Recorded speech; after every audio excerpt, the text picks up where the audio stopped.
programa Vamos Falar de está de volta hoje, tratando sobre um tema delicioso, que é a onda gourmet. Os nossos convidados aqui já estão bem ambientados. A Jéssica Ávila está aqui com a gente, o Rodrigo Lopes e também temos o Guilherme Guzella e a Patrícia Gaspar.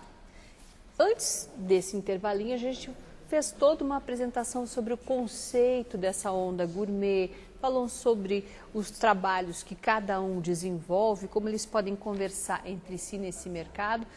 E o Rodrigo ficou de mostrar os chás que ele trouxe para a gente. Isso aí, vamos lá. Então, eu trouxe aqui uma variedade grande de chá. A cor da lata é baseada na erva base. Então, a lata preta, a base é um chá preto. Então, esse daqui é um chá preto com especiarias. Sentiu o você cheiro. sentir o aroma.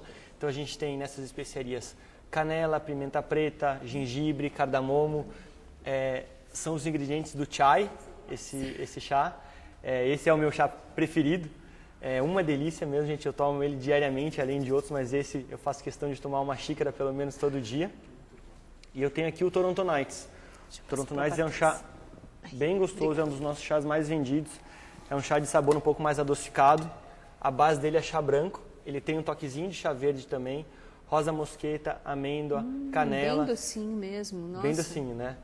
E essa é a importância, na verdade, da sommelier para a marca também, de ter nos ajudado a desenvolver a carta de chás específica para o gosto do brasileiro. Então, ele é bem mais frutadinho, é uma delícia esse chá. Convido vocês a tomar lá na Moncloa, a experimentar. Ele é muito bonito, ele além de ter um cheiro muito bom, ele é bonito. É a questão da experiência também, né? Esse visual também faz parte. Deixar satisfeito. A parte visual também, com a comida acontece a mesma coisa. Você apresentar um prato diferente, com um design diferente, ele vai fazer diferença na hora de se provar também. Eu acho que a erva a granel trabalhada assim também faz muita diferença para a pessoa na hora de tomar. Ele realmente é bem bonito, o aroma é agradável e o sabor é surpreendente. É diferente daquele saquinho de chá, né? É diferente do saquinho de chá. Desde a colheita, eu acho. Não, eu senti chocolate no meio, mas eu devo estar alucinando. Eu acho que talvez um pouquinho do cheiro da amêndoa misturado com a canela, ele dá esse... E aqui a gente tem, essa lata vermelha é um puer. O puer é uma erva que ela pode ser ou um chá verde fermentado ou um chá preto fermentado. No nosso caso, no caso da Moncloa, é um chá preto fermentado. Essa latinha aqui é um chá verde com abacaxi e morango. Então, apesar do abacaxi, ele puxa mais para o morango é mais proeminente na fórmula, então ele puxa um pouquinho mais para o doce. O Old Berry é um blend de oolong com framboesa. Então, o oolong é uma variação do chá verde e do chá preto. Isso depende muito do jardim onde se colhe, porque ele pode ser mais próximo do chá preto ou mais próximo do chá verde, dependendo da oxidação da folha. Então, o nosso oolong é mais próximo do chá verde. E aqui a gente tem as infusões. Então, só uma tecnicidade do chá, você só pode chamar de chá quando ele é derivado da Camellia sinensis. Então, a folha, a erva Camellia sinensis, que é efetivamente o chá. Então, aqui no Brasil a gente fala chá de camomila, chá de boldo. Não é chá, na verdade é uma infusão. Essa latinha amarela, no caso, é uma infusão de ervas.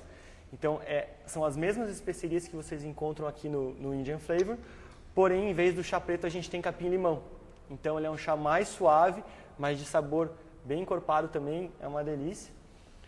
E a gente tem isso daqui que é uma infusão de frutas, que é o Apfeltraum, que seria, em alemão, o sonho de maçã, que é uma delícia, gente. Esse também é um dos nossos chás mais vendidos.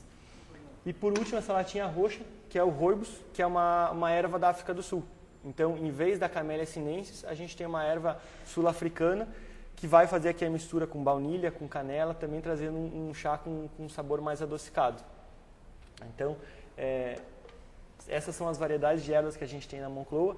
Dentro dessas ervas, a gente tem 36 blends hoje diferentes, mas trazendo bastante opção para harmonizar com comida. A gente, na loja, também tem algumas serve quiche, serve waffle. Então, tem uma opção salgada, uma opção doce, para que a pessoa possa, efetivamente, curtir o momento dela e ter o seu momento do chá. E quem vai até a loja já vai com essa expectativa ou algumas vezes você tem que chamar para essa experiência única? Então, Ou que eu digo, por esse chá, eu quero um chá. Chega a pessoa fazendo um pedido. Eu quero um chá para emagrecer. Então, a gente tem alguns pedidos em relação ao benefício do chá, o benefício da erva e dos ingredientes, porque o Brasil, desde muito tempo atrás, essa é a função do chá. Eu quero um chá porque eu estou com uma indisposição estomacal, porque eu quero emagrecer, porque eu quero dormir. Então, tem muita gente que, sim, busca a Moncloa por causa disso. Os blends, quando foram desenvolvidos, têm também essa função. Mas nós não somos remédio, estamos longe de ser uma farmácia. A gente não trabalha o chá dessa maneira. A gente quer sim que o chá seja trabalhado pela bebida, que isso faça parte do dia a dia da pessoa, pelo prazer e pelo sabor que o chá tem.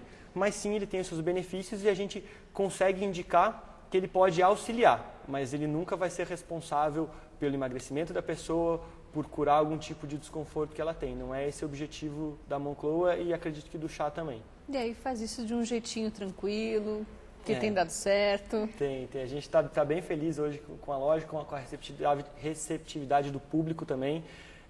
O público curitibano tem aceitado muito bem o chá.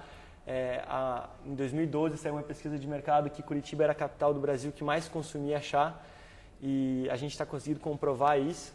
É uma bebida realmente diferente que você pode tomá-la no trabalho ou você pode tomá-la em casa, ter no seu momento ou mesmo na correria do seu trabalho, mas de uma maneira prazerosa, sem se ter que efetivamente fazer aquilo tudo correndo, porque o chá tem um modo de preparo diferente, tudo que você pode apreciar e fazer isso ser bacana e parte do dia a dia em qualquer momento, de manhã, depois do almoço, na hora do trabalho ou mesmo antes de dormir, né? Fazer o seu ritual. Já tiveram ideias de onde encaixar esses chás? Um chá no casamento, uma lembrancinha de chá, por exemplo, ia ser um sucesso na certa. Ou, por exemplo, convidar padrinhos, dando para cada um, pegando gosto, por exemplo, né? A Patrícia gosta mais de um chá mais doce. Você faz essa coisa mais personalizada para chamar o teu convidado, o teu padrinho, tua madrinha. Ia ficar fantástico. O chá para cozinhar funciona muito bem. A gente fazer a infusão do chá e depois cozinhar no vapor desse chá fica uma coisa muito legal. Ela dá uma delicadeza para a comida muito grande. E acho que aí entra um requinte, entra uma situação bem pontual, que é a gente fazer uma comida chique, mas para ela ser chique não precisa, de novo falando, não precisa ser cara. Um dos pratos que eu mais gosto de fazer, inclusive no final do ano, para família, amigos, eu acho que a gente tem uma ceia de Natal e Ano Novo muito pesada. E eu costumo fazer no meu Ano Novo peixe. E o peixe eu costumo fazer ele de duas formas. De uma forma que eu aprendi lá no Mato Grosso, que é bem simples e fácil. Você pica cebola, tomate, joga em cima do peixe e assa ele de uma vez. Ou de uma outra forma que eu inventei um dia que deu certo, que é juntar algumas ervas que a gente usa para fazer chá, que não vamos dizer que é chá agora, então a partir de agora. Então aí entra camomila, erva doce, capim-limão. E eu revisto o chá, o peixe nesse chá, enrolo isso dentro de pode ser uma folha de bananeira, ou mesmo dentro de um papel alumínio, e você põe na churrasqueira para assar. Como se fosse um defumado. Quase um defumado, ele não chega a defumar. Mas essas ervas com salmão, por exemplo, combinam excepcionalmente bem. E aí você vai ter um prato bem bacana, com aquele cheiro anisado, com aquele cheiro mais puxado para erva doce, que fica maravilhoso. A gente tem uma erva que chama matcha, na verdade, que é um chá verde em pó, que ele é triturado numa pedra. E o matcha você pode usar em diversas receitas. Quando a gente foi visitar a nossa fábrica na Alemanha, eles têm um restaurante lá, e eu comi um bife à milanesa, e a milanesa era feita com matcha também. Ele é um pó, né? Delicioso, ele é um pó, ele fica delicioso, se você sente o gosto mesmo, fica diferente, assim, é muito gostoso, dá para fazer muitas receitas com matcha também. É um ingrediente que surpreende as pessoas também na hora de você entregar, porque ele, além do sabor, ele colore um pouco a comida, porque ele é verde e ele está fazendo parte ali da receita. Então, e ele tem todo um ritual para fazer, né? Tem aquele batedor dele. Ele é um misturador de bambu. Isso, o matcha é o chá da cerimônia japonesa do chá. Então, a gente vende um misturador de bambu, mas não necessariamente você precisa ter para preparar em casa. Fazer todo o ritual. Mas fica muito legal se você souber fazer também, porque é uma experiência totalmente diferente. E aí entra no luxo de volta, né? Exatamente. E aí, Patrícia, como embalar todas essas ideias para venda e colocar no mercado do luxo? Bom, em primeiro lugar, é conhecer muito bem quem é o seu público-alvo. Eu sempre enfatizo a importância da segmentação e da identificação correta do seu público-alvo, porque normalmente tende-se a se generalizar o consumidor que consome produtos e serviços de luxo. Eles não são homogêneos, eles são bastante heterogêneos, é preciso entender exatamente o que ele valoriza, né? O quanto ele está realmente satisfeito com aquilo que ele encontra no mercado para então identificar as oportunidades e entrar com uma marca com uma proposta de valor bem definida. E sem isso, aí o negócio corre um sério risco de não dar muito certo. Então. Claro. Com uma visão genérica, né, de quem é esse consumidor, a grande maioria dos negócios acaba enfrentando então dificuldades. Eu digo que o início da estratégia é na segmentação de mercado, na correta análise e segmentação de mercado. E eu queria que você falasse também sobre esse conceito do luxo, de que o luxo para algumas determinadas pessoas ele é diferente também, né? E passa pelo o que é luxo para alguns, não necessariamente é para outro, também não custa tão caro. Uhum. Como é que você vê isso? É interessante, como disse o Guilherme, né, com relação a preço, nem tudo que é mais caro é necessariamente melhor, né? Então, se nós temos um consumidor com muito dinheiro disponível, mas sem informação, ele tende a ser totalmente orientado para o preço, ou seja, ele admite que aquilo que é mais caro é, portanto, melhor. Então, como eu havia comentado no início, falta justamente essa qualificação ainda da demanda. Quer dizer, consumidores com critérios para poder consumir produtos um pouco mais sofisticados. Então, em São Paulo, esses dias eu tive numa degustação lá na Bacos e conversei com um enólogo francês e perguntei a ele, inclusive, se ele observava alguma característica que era particular do consumidor brasileiro. E ele parou, ele refletiu, né, e ele respondeu, olha, eu vejo duas características que são bem típicas do consumidor brasileiro em relação a vinhos, em relação ao consumo de vinhos. Em primeiro lugar, o consumidor brasileiro é muito suscetível a modismos. E, em segundo lugar, o consumidor brasileiro não gosta de emitir uma opinião sobre o vinho sem antes conhecer o preço. Ou seja, são duas características derivadas de um mesmo aspecto, falta de critério. Popularmente por isso, é o medo de pagar mico. Exato. Gostei de alguma coisa que é barata, socorro! Exatamente. Então, volto a reforçar o que disse a Jéssica e o que disse o Rodrigo também em relação à experiência. Você pode ler tudo a respeito de chás. Se você não experimentar, você não terá critérios para poder melhor consumir. Eu acho que nessa história da gente falar de pagar mico, realmente é o que acontece, as pessoas... E eu já acho o contrário, eu acho que quando você tem uma coisa boa por um preço bom, isso chama-se barganha, isso é bom. Excelente, né? excelente. Se você tem um produto bom por um preço bom, poxa, é o que eu quero para mim, é tudo que eu desejava. Pagar bem, não estou falando pagar o injusto, exatamente. Justo, exato. Não é pagar o injusto, mas é pagar o preço justo por aquilo que ele foi. E muitas vezes a gente vê o contrário, né? Seja numa camisa, seja numa gravata ou numa comida. Muitas vezes aquele produto não vale tudo aquilo que ele está lá. E paga-se esperando uma experiência luxuosa. Ou depois poder chegar para o amigo e falar, viu? Tá vendo isso aqui? Paguei 200, então.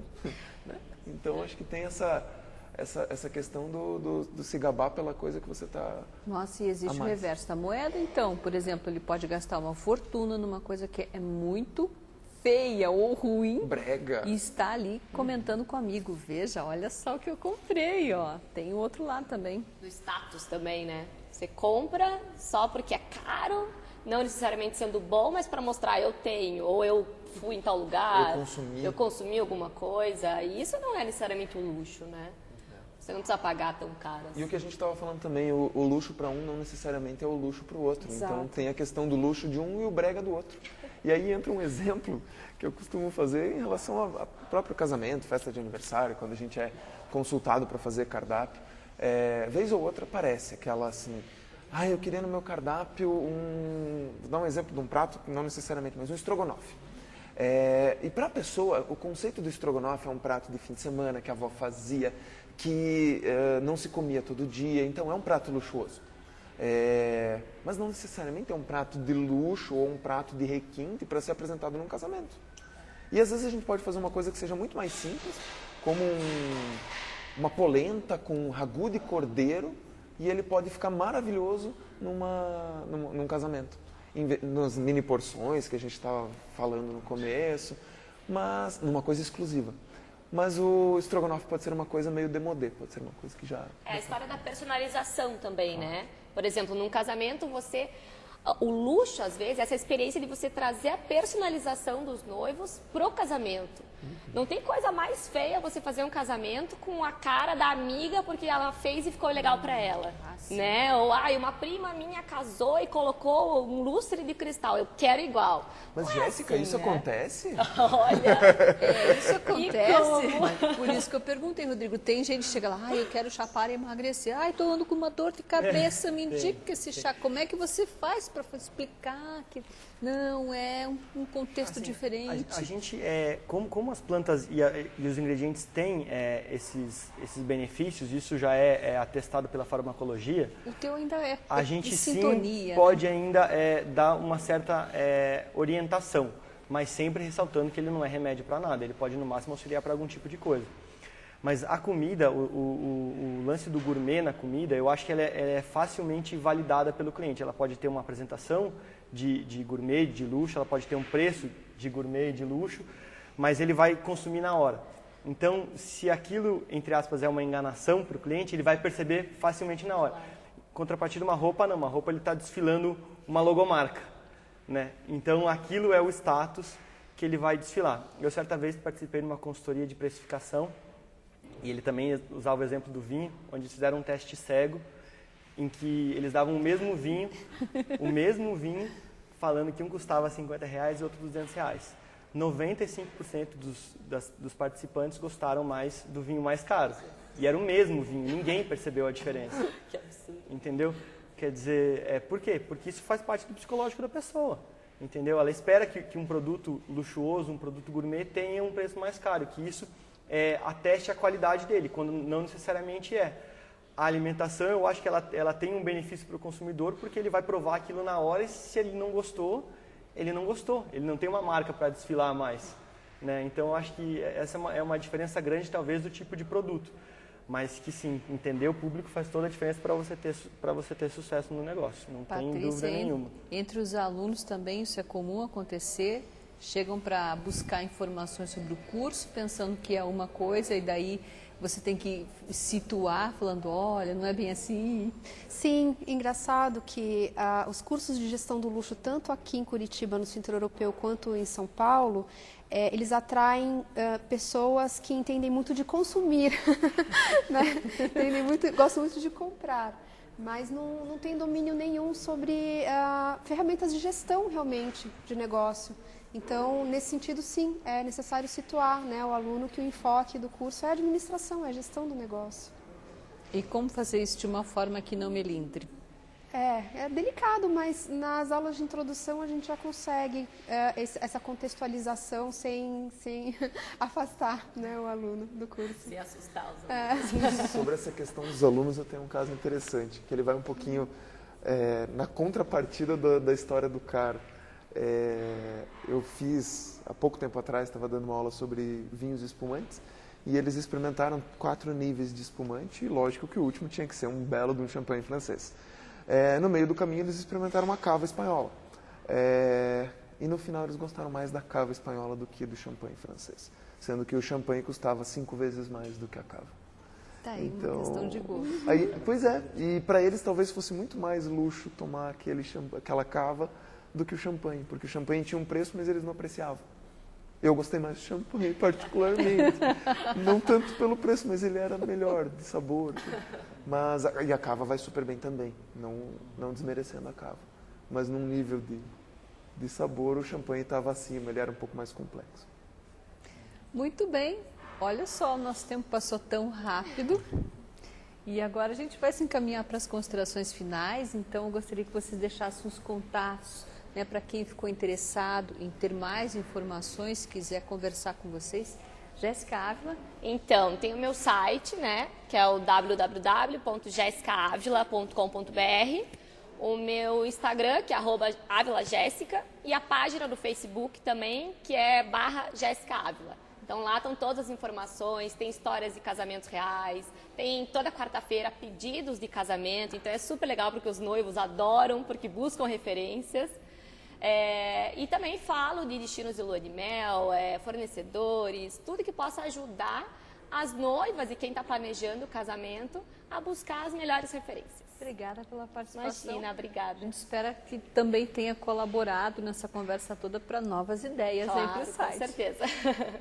Rodrigo. Vamos lá, quem quiser conhecer um pouquinho mais da Moncloa pode nos visitar no Shopping Pátio Batel, no Shopping Barigui, em Florianópolis, no Shopping Beira-Mar e no dia 15 de novembro no Shopping no Shopping Camboriú e através do site www.moncloa.com.br, no Instagram @moncloa-boutique ou no Facebook /Moncloa-boutique também. O telefone da loja no Pátio Batel é 3020-3414. Vocês podem me encontrar lá, vão encontrar a equipe também, sempre disponível a passar todas as informações que forem necessárias. Obrigada pela participação, Rodrigo. Obrigado. Guilherme. Bom, a gente trabalha com diversos segmentos dentro da gastronomia e a gente gosta de fazer aquilo que o slogan da empresa é gastronomia do jeito que você precisa. Então, a gente sempre vai tentar personalizar e o luxo vai estar nisso. E a gente personalizar aquilo que você quer fazer no teu aniversário, no teu casamento, no teu batizado, festa da empresa, sempre do jeito que você quer. E a empresa chama E-Gastronomia, EH Gastronomia. E é assim que você vai conhecer a gente também na internet, ehgastronomia.com.br. E lá tem contato, tudo direitinho, vocês podem ver o histórico meu, dos meus sócios, também chefes que fazem parte. E acompanhe a gente também um pouquinho lá no Facebook, que vocês vão ter também um pouco de informações, curiosidades sobre gastronomia. Prato caro, prato barato, prato gostoso, esse é o mais importante de vocês encontrarem sempre. Do programa? O programa passa na OTV, todas as terças-feiras, às 20h10 da noite, com reprises aos sábados, às 22h30 e aos domingos, às 16h30. Lá eu recebo sempre um chefe e ele vai preparar 2 ou 3 pratos para os nossos convidados e a degustação acontece ali mesmo. Então acessem tanto pela televisão quanto também pela internet. Lá vocês conseguem ver todos os programas que já foram até agora. Obrigada. E Patrícia Gaspar? Bom, quem quiser pode me encontrar tanto na Universidade Positivo, na pós-graduação de Branding, para aqueles que estão interessados em marcas, no Senai, na Avenida das Torres, na pós-graduação de negócios de moda, e, claro, no Centro Europeu, que tem um curso voltado ao setor do luxo, que é o Gestão do Luxo, ali na Princesa Isabel. Além disso, eu tenho o e-mail patriciagaspar@gmail.com e atendo pelo telefone 8838-8972. Muito bem, eu só posso agradecer, dizer que realmente para mim foi um luxo ter vocês aqui reunidos, que disponibilizaram o tempo de vocês para vir até aqui. Obrigada. E a gente segue então com a nossa programação, voltamos com outro dia com Vamos Falar com mais algum outro assunto bem interessante para você que acompanha a TV Sinal. Tchau, tchau.